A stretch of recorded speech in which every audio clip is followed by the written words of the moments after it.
The views and opinions of Understanding Spirit Radio and their guests are not necessarily the views and opinions of Para-X or their affiliates.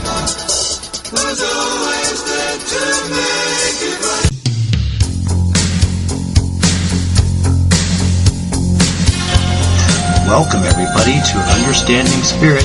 And now, here's your host, Alan Cox. Hello, this is Alan Cox calling you live from England in the United Kingdom. It's 5 o'clock in the evening here, and it is lovely and light. And I know I give you a light and dark check every week to tell you whether we've got daylight here over in England. But I'll tell you something, it is only a month away before the clocks go forward, and I like the springtime and I like the summer. Please check me out on www.calmingthoughts.com. As my special guest this week, I've got Annie Conboy. But before, special request from a young lady who I know, and her name is Natalia. And she wants Kelly to talk to her. But not in his own voice. So, can you come in, please, Elvis? Oh, how you doing there, Alan? This here's Elvis Presley. And how are you today, Elvis? I'm looking at a whole bunch of lovely kitty over here. That's good. I'm sitting back having a good time. How are you today, my brother? How you doing? I'm fine, thank you. So, how is it living on the other side of the moon and nobody knows you're there? Well, you know, it's a hunk of bird in love.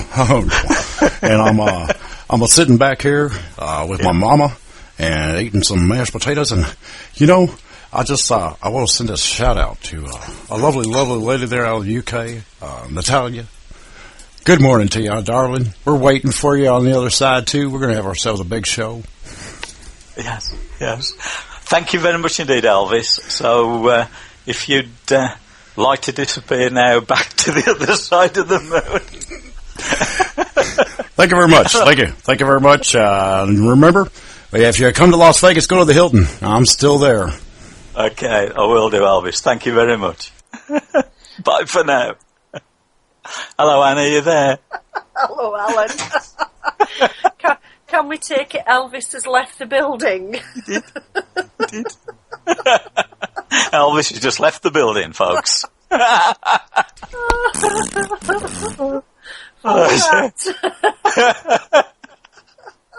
I think that just says how the show's going to go today.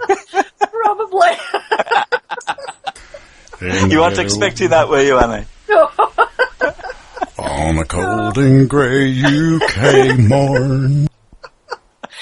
I've been having a strange week, Alan, and that's just about topped it off.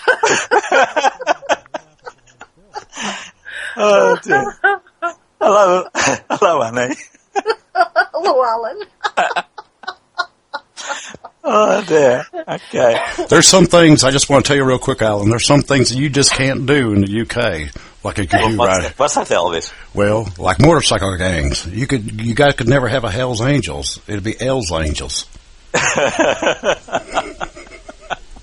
Oh, you've been talking to Kelly about my accent, haven't you, Elvis? I'm sorry, I'm getting ready to work on some curry chicken here right now. Oh dear! You can go back to sleep for a few more years now, Elvis. All right. Viva Las Vegas! Hey. And Elvis is now leaving the building. Oh dear! Thank you very much indeed, Kelly. Thank you for letting Elvis in.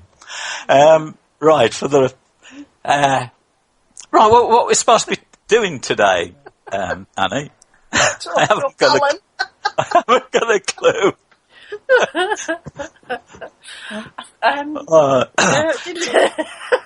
Did we say we were going to chat? Yes, we're going to chat. Right, okay.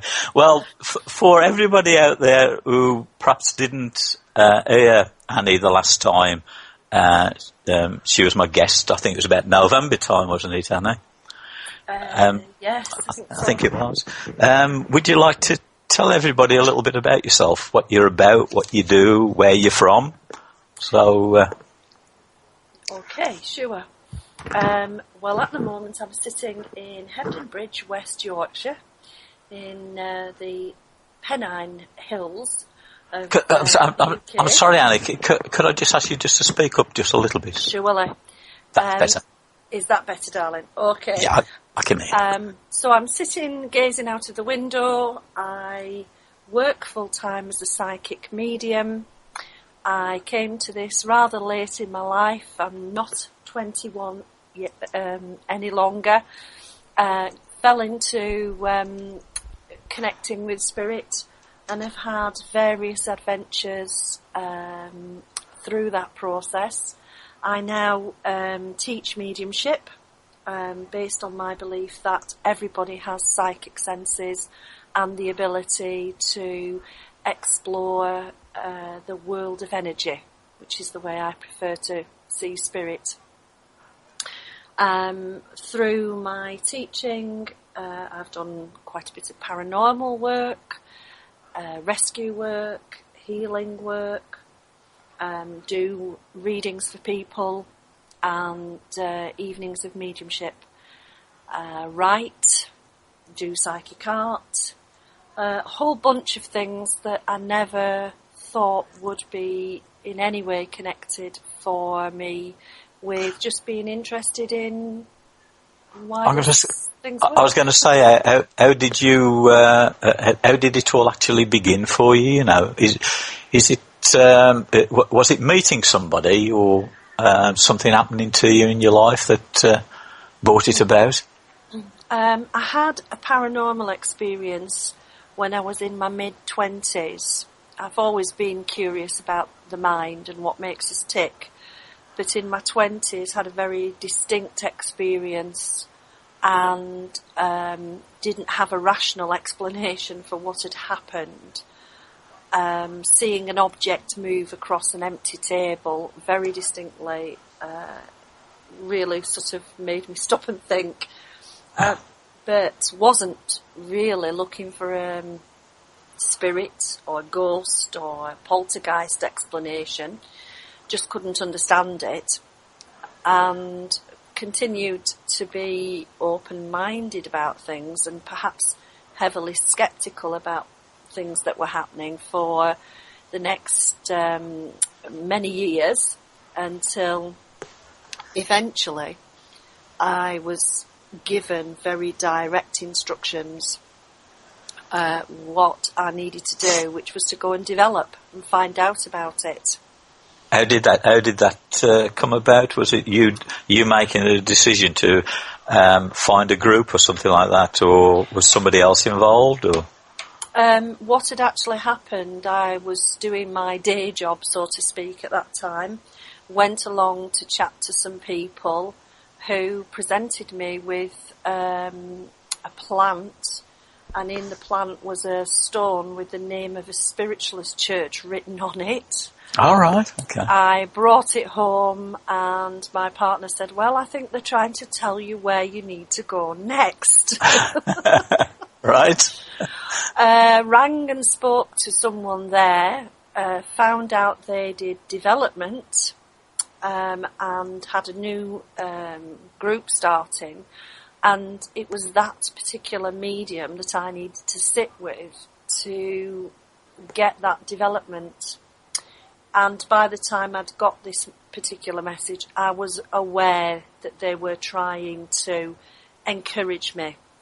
Because I'd had messages from mediums before saying, you could do this or you need to develop. I just hadn't wanted to listen. You're right.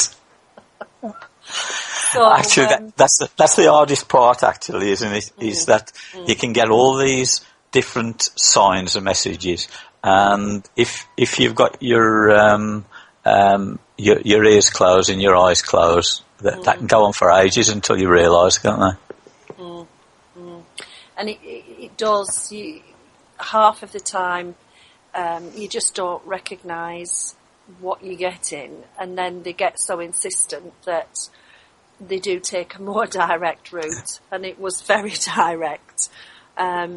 This presence of a plant and this particular stone that they drew my attention to and said, oh, a friend of ours painted that, and I thought, well, why are they telling me? And then saw what was painted on it. I thought, okay, I give in.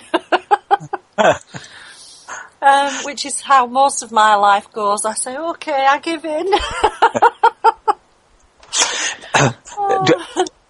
Do you find that, do you take each day as it comes, Annie, or do you, there's a saying, isn't it? Man makes his plans and God laughs at them. Do you have a plan, a structured thing, or is it like whatever's going to happen is going to happen? I have learned to say whatever happens, happens. It's hard sometimes, isn't it? Every time I've made plans, yes, that's right. I know that feeling. So now I just get up in the morning and I think, well, let's see what happens today. And that tends to flow with them very well. They do put some things in my diary, but quite often things get reorganised as they need to be reorganised, and I just go with, oh well, I'm here now, I must be doing this. That's the difference, I suppose, isn't it? Like, years ago, I've just like majority of people, I've done everyday jobs, everyday work, and you have a set pattern and certain hours you have to work. But when you're living your life fully doing this kind of work, there's a kind of a strange structure, but there isn't a structure, is there? Not that we would recognise. Certainly for me, any sense of trying to make sense of it and why am I here and I'm going there and couldn't you've sorted this out there, it's just got for me to the point where I don't try now to understand what the structure is, because they are keeping it organised for me. It's taken a lot of effort. I think one of the hardest bits was to get rid of that sense of 9 to 5-ish, or well, I should be doing something and I should be planning next week and I should be and you tell yourself that all the time. But if you just let go and say, well, whatever will happen, the coincidences start to pile up thick and fast, and it just means, okay, I'm doing what I need to do. And I'm just about getting there. Not quite, but... I'll tell you something, it is a big leap of faith, isn't it, to go from working a 9 to 5, if you want to use that expression, job, to suddenly being literally putting your faith and your direction in spirit, in God, I suppose, in the universe. It is a leap of faith, isn't it? Very much so. It's the way we are conditioned to be. One of the things I studied in my early life was psychology, and you don't realise how strong the conditioning is until you try to break out of it, and then you realise, wait, I'm hooked into this too, and it can be very difficult. I admire anybody who can live their life the way I'm now trying to live mine, which is as it goes through, it happens. But it is an effort to break out, to say, right, well, I'm not going to worry where the money comes, I'm not going to worry about the bills, I'm not going to worry about how I fill my day, it's just going to fill itself. And it's only when you get the evidence that you can say, well, actually, it's working okay, so maybe there is a point to this. Takes a bit of belief in that divine or cosmic something. I know that you do. You do kind of almost like I don't know what you call it. Tours. You go. Spiritual tours over in Ireland and that, and like workshops there. I mean, how did that connection come about? In a rather lovely way, about 17 or 18 years ago, studying at a university as a mature student. I was just over 21 then. I was in a group, and there was a lady in the group called Maura, and we got on very well, but we went our separate ways when we'd finished our course, and she came back across my path about 3 years ago through the connection with another medium, and through that connection we rediscovered one another. She started to do a development with me, and when we were chatting, we decided we'd go to Ireland, where her family are, and we went over, had a lovely time, went to some of the hidden sites, the ones that are off the beaten track, found there was tremendous energy there,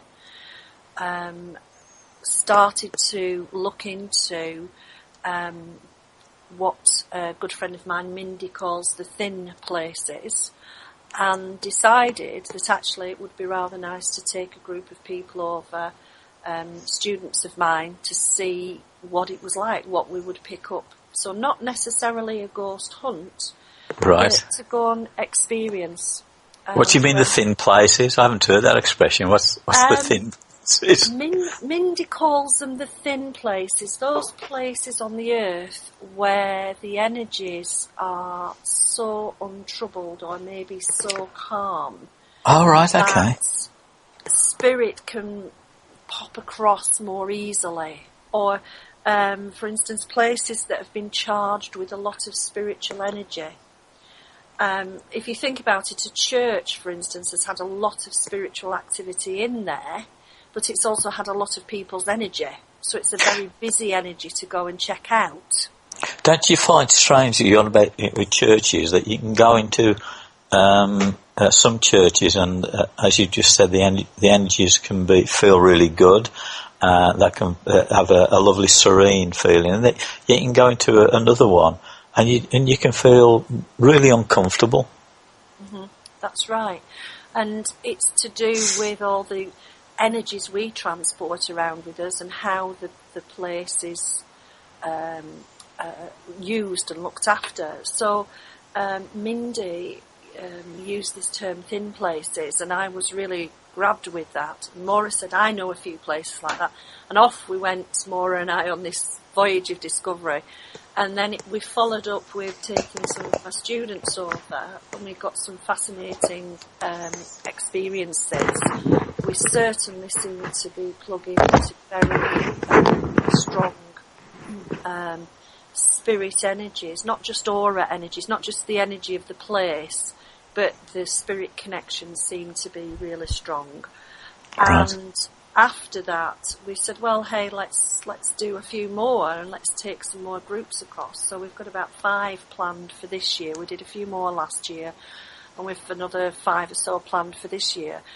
And it's really to give anybody, whether you believe in spirit or not, it's really to give everybody a chance to go and experience these different energy places and see what you get, really. A bit like you would, paranormals are fascinating for that reason, because you can go and you can just see what you get. Yes, yeah. Build up a body of, what I tend to do is go back to the same places a few times at different times and build up a body of evidence with perhaps different people reporting the same phenomena. Yeah. If you have that, that's building evidence. That's showing you there's something there to be explained. Now, I would explain it by saying that it's either spirit or residual energy. Someone else may say, no, it's just what's in your mind. I don't mind about the explanation, but if you've got a body of evidence, there's something to be explained. Well, you see that the person who says it's in the mind, there's very little chance probably of that person changing their mind, I suppose, unless something really, I suppose, inspiring or dramatic happens. You'll always get people who are sceptical, won't you? And, until something actually happens to make them see things differently, then, that's fair enough. That is their viewpoint, and of course they're totally entitled to that. I suppose years ago, do you remember years ago they used to have all these TV programmes over here in Britain, debate, and people used to get really irate in the audience, and it's all become a shouting match, and there was one person trying to persuade the other person that they were right and the other person was saying they was wrong. And when you think about it, it was just nonsense, really, wasn't it? Yeah, I'm not very fond of people saying, you must agree with me, because that's right. Nobody needs to agree with you. That's right. That's surely part of the reason for being here, is to have interesting discussions and then agree to disagree, perhaps. And that's been my stance about the work I do. I'm not trying to convince anybody to believe in me. Each person has to get their own evidence. What I do like is to have people who are prepared to question. If you are being led like a sheep, then don't bother with me, because I'm not interested. Let's have a debate. It's not for me to convince you or you to convince me. It's to put the question up there. Are you the same as me when you get people who, shall we say, okay, I suppose in one sense, most of us either meet somebody or something happens with somebody else, and they kind of help you to open up, find the way. But when that person you meet then starts to take over and make it so you must do things this way, then that's totally wrong, isn't it? All you're doing is that person is just feeding their own ego, aren't they? I've been a rebel since I was 13. If somebody tells me you must do it because I say you must, then I'll do the exact opposite. Opposite, that's right. Exactly. We have that much talked about free will. We have our brain and our intelligence, and it is our right to question. It's not our right to impose our view on others, and I'm quite happy that people don't agree with my view.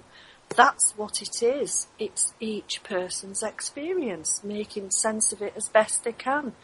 If we can share some points of agreement, that's wonderful. But I certainly don't like the idea that you turn out clones of your view, because that to me is completely not the reason for being here. I mean, yeah, that's right. I mean, we've all got our own path to follow, haven't we? Mm-hmm. And we share it with different people, either for a long time or for a short period of time. And that's all part of the learning process, isn't it? Whether the experience is good, indifferent or bad, it's still part of our learning experience, and your experience of your life and mine of mine. Our paths cross, and we take from each other and give to each other in whatever way we can. But you have to respect the other person's way, don't you? It's the only way to be, and I think there's so much discourtesy that leads to really aggressive acts because we can't live and let live. And that's the real issue. I have had interesting comments made about me. Apparently I'm a satanic witch, bringing evil into the world when I feel like it. You hide those horns well, Annie. And, you know, and some people will say that I'm deluded, and I have been told that I'm a fraud. It's pointless. I'll tell you something, Annie, right? Going back a couple of weeks ago, right? This is what happened to me. I've been after some seat covers for my car, and I wanted a particular type. Anyway, cut a long story short, I went on the internet, and it seemed like there was some available in Wolverhampton at this shop. So I go along to this shop in Wolverhampton, and I walked in, and there was this guy sitting there, and he was an Asian guy, and I told him what I wanted. He hadn't got what I wanted, and he was reading this book, sitting there reading this book, and he showed it me, and it was about faith and that, you know, and it was obviously the guy had got his own opinions, right, and he was from Muslim religion, which, you know, that was his religion. He's a really nice, friendly guy, and he said, "Are you a spiritual person?" And I said, "Well, yeah."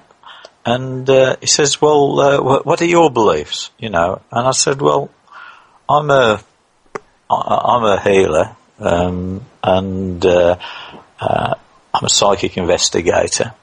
He says, "A healer?" And I said, "Yeah." He says, "You know, that's wrong, you know." I said, "Wrong? What is it wrong?" He says, No, the masters say that you shouldn't heal anybody because you'll take on their pain, and that's wrong." And I said, "Well," and he says, and that will make you ill. I said, "Well, I've been doing it for a good many years, and that hasn't happened to me." And he kept saying it's wrong. I said, "Look," I said, "I respect your view, that's fine." I said, "But we're going to have to agree to disagree on this one." And he said, "Well, thank you anyway," and he smiled, and I went out, and I thought, you know, there's somebody, you've gone into a shop to buy something, and there's somebody trying to tell you what you should do and what you shouldn't do, and obviously he really meant it, and it was important to him, but it seems rather strange that somebody you've never met suddenly starts to virtually preach at you. Have you had that type of thing happen? Often, I tend to get that when people ask me what I do. Yeah. And if I say I'm a psychic medium, I'll either get somebody who says, "Oh, that's very interesting," and then wants to have a reading or wants to know information, or I will get, "Oh, you're one of them," and I often wonder what one of them is. There's often been comments about I shouldn't do things like this. And I think the strongest comment I got was from a gentleman who said, "It says in the Bible you shouldn't have any truck with the dead. You are a necromancer." And I thought, "Oh, right, okay." And he was just somebody, I've been involved in craft fairs and market stalls and things like that. And he was just somebody who'd stopped to look at the crystals I was selling. Yes. And it just made me smile, really, because he was picking up these crystals and asking questions about how they would work and what their properties were. And he was obviously interested in crystals. And then he spotted my little card that said what I did. And this comment followed.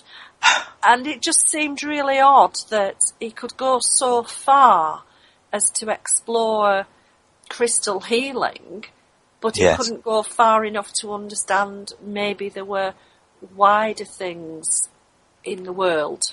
And I just felt quite proud to be a necromancer. I've never been one before. And it's not quite the same as a belly dancer, Alan, by the way. Is that right? Yes. I'll tell you this happened. I have to tell you this one. This happened actually up your area. We was at doing Todmorden, and and I was doing readings, and Anna got the crystal and jewellery stall next to me, and these three ladies came up, and I was looking at the dowsers, the pendulums, and I hadn't got a client, and Anne asked me to have a word with them, and I was asking, what do they do and what have you, and the way they'll, you talk to your guides and they'll spin around by themselves and what have you, and this woman, she says that can't be right. He says, I can't do that by itself at all.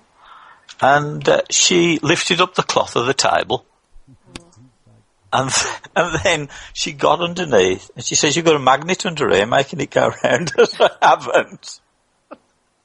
She couldn't understand. And she was looking at my hand, she says, "You're turning it." So I got my other hand on top of my other hand, all my fingers together, and it was still going round, and she just could not get around. And they all three of them walked off, and I thought to myself, well, and I wonder, that was a couple of years ago, and I wonder now whether they've ever found out why. The magnet. That's right. It was your magnetic personality, Alan. Is that what it is? Yeah. I think I don't know whether it's Kelly or Diana, but somebody wanted to say something. Is that you, Kelly? Yeah. Actually, over time, we all learn our space. We learn different things, but you said necromancer, and that's funny because, so many people can title what we do. And when they do stuff like necromancer, of course, it's going to come with the preconceived negative dogma that comes along with it, that we're in the act of doing something wrong that's against God, and that's ridiculous, because if you think about it, it's all God, Yeah. But when I was young, I remember distinctly now, I was about 11, 12 years old, I had heard the term necromancer, okay? And without definition or understanding the word's meaning, I adopted that word into my vocabulary, and I remember one day I walked up to my mom, and she now has been one who's studied a bit, She's kind of a descendant Wiccan, but without strict practices. Yeah. And I walked up to her, and I told her, I am a necromancer. And my mother put the spoon into the skillet, and she put her hands on her hip, wiping her hands. She put her hand. I'll never forget this. And she goes, "Oh, really? You're a necromancer?" And I said, "Yes, Mother. I love to kiss necks. I can't help it." My mother said, "Well, we'll just have to talk about that sometime." And we never did until I was in my 20s or something, and she brought that up and told me, and I about fell out of my chair laughing, because I don't remember doing that. Yeah. I'll tell you what, Kelly. Shall we take a break?